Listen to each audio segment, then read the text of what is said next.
भगवान श्री राम ने बताया, शादी के बाद भाइयों को बहन क्यों बुरी लगती हैं।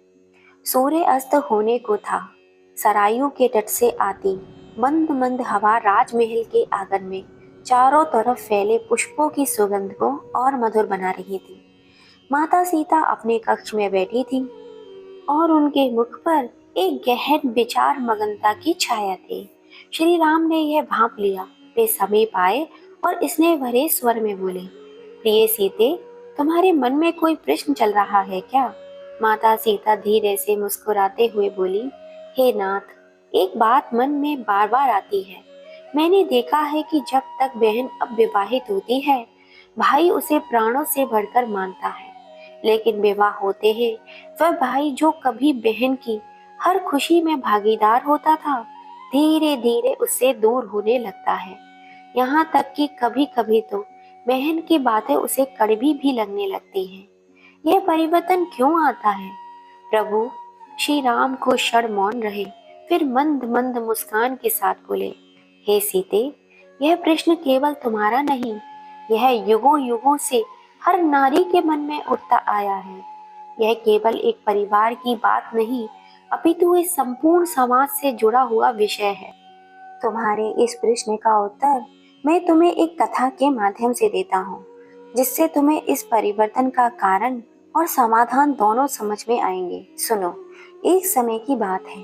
सरायू नदी के किनारे एक सुंदर नगर था, राघवपुर।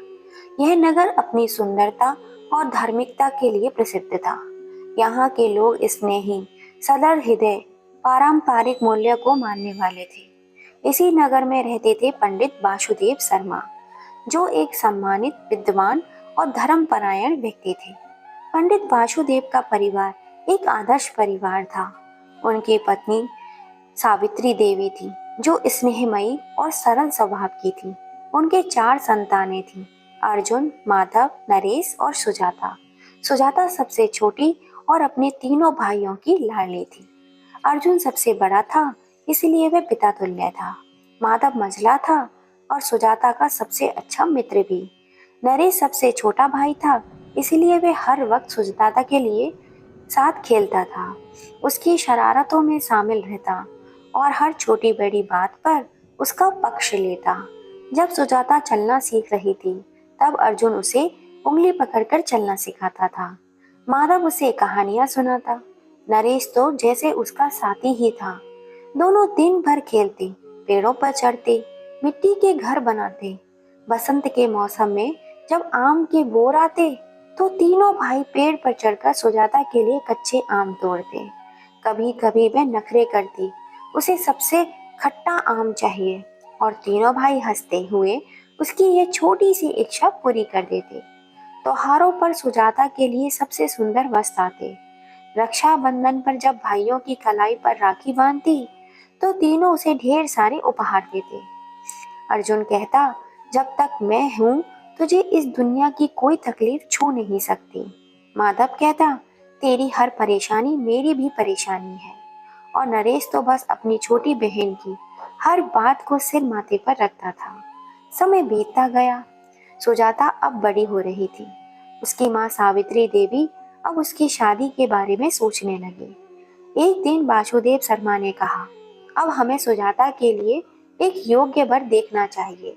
कुछ ही महीनों में राजपुर के एक प्रतिष्ठित ब्राह्मण कुल के राजकुमार सुरेश से सुजाता का रिश्ता हो गया। सुरेश एक ज्ञानी और सुशील युवक था।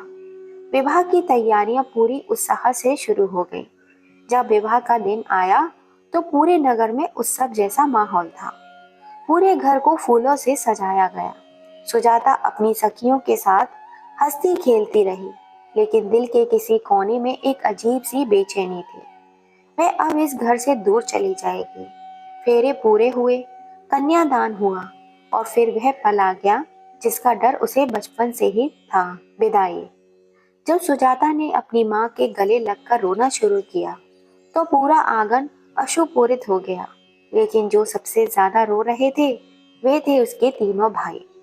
अर्जुन ने उसका हाथ थामते हुए कहा, हमेशा याद रखना सुजाता, यह घर तेरा है, जब चाहे चली आना। तेरा हर दुख अब भी हमारा दुख रहेगा। माधव ने कहा, हम तुझे कभी अकेला महसूस नहीं होने देंगे। और नरेश, जो अब तक सबसे चंचल था, वह सुजाता के चरणों में सिर रखकर रो पड़ा। दीदी, मत जाओ। सुजाता ने उसे गले लगाते हुए कहा, मुझे जाना ही होगा नरेश, लेकिन तू मुझसे वादा कर, तू मुझे कभी भूल नहीं जाएगा। कभी नहीं, नरेश ने दृढ़ता से कहा। सुजाता की शादी को कुछ महीने हो गए। प्रारंभ में उसके भाई उसे मिलने आते, पत्र भेजते, हालचाल पूछते, लेकिन धीरे धीरे मुलाकातें कम होती गईं। अब अर्जुन का विवाह हो गया था। उसकी पत्नी सुमित्रा एक व्यवहारिक स्त्री थी, लेकिन वे धीरे धीरे अर्जुन को समझाने लगी। हर बार सुजाता के यहाँ आ जाना उचित नहीं है। अब उसका अपना घर है, ससुराल में अधिक ध्यान देना चाहिए। माधव की पत्नी लक्ष्मी भी यही कहती। भाई का कर्तव्य होता है कि वह अपनी पत्नी और बच्चों पर ध्यान दे। बहन को जरूरत हो तो आवश्यक जाए, लेकिन बार बार जाना समाज में अच्छा नहीं लगता। सबसे छोटे भाई नरेश की भी शादी हो गई। पहले वे सुजाता से खूब बातें करता था, लेकिन अब उसकी पत्नी उससे कहती, तुम्हारी बहन जब भी आती है घर में कलह होने लगता है। माता पिता भी उसी की सुनते हैं। धीरे धीरे वे भी दूर होने लगा। अब जब सुजाता मायके आती तो उसे महसूस होता कि सब कुछ बदल गया है। पहले जहां भाई दौड़कर उसे गले लगाते थे, अब सिर्फ औपचारिकता निभाई जाती है। जब वे किसी परेशानी में सहायता मांगती तो बहाने मिलने लगे। बहन, इस बार थोड़ी समस्या है, अगली बार जरूर मदद करेंगे। तुम्हारी ससुराल की बातें हमें मत बताया करो, वहां के मामले वही सुलझाया करो। धीरे धीरे वह समझ गई कि रिश्ते वही थे, पर भावनाएं बदल गई थी। श्री राम ने कथा को बीच में रोक दिया तो माता सीता ने गंभीर स्वर में पूछा, प्रभु, यह परिवर्तन क्यों आता है? क्या भाई स्वार्थी हो जाते हैं? श्री राम मुस्कुराए, नहीं सीते, यह स्वार्थ नहीं है, यह संसार का नियम है। जब तक व्यक्ति अविवाहित होता है, उसके प्रेम और कर्तव्य का केंद्र माता पिता और भाई बहन से होते हैं। विवाह के बाद उसका संसार विकसित हो जाता है। अब पत्नी, संतान और परिवार उसकी प्राथमिकता बन जाते हैं। लेकिन नाथ, सीता ने तर्क किया, क्या इसका अर्थ यह है कि विवाह के बाद बहन पर प्रेम कम हो जाता है? प्रेम कम नहीं होता सीते, श्री राम ने उत्तर दिया, किंतु उसकी अभिव्यक्ति बदल जाती है। अब वह प्रेम पहले जैसा प्रकट नहीं होता, क्योंकि ग्रस्त जीवन के नए उत्तरदायित्व उसे बांध लेते हैं। तो क्या इसका कोई समाधान नहीं? माता सीता ने पूछा। श्री राम ने कहा, समाधान है, किंतु इसे समझने की आवश्यकता है।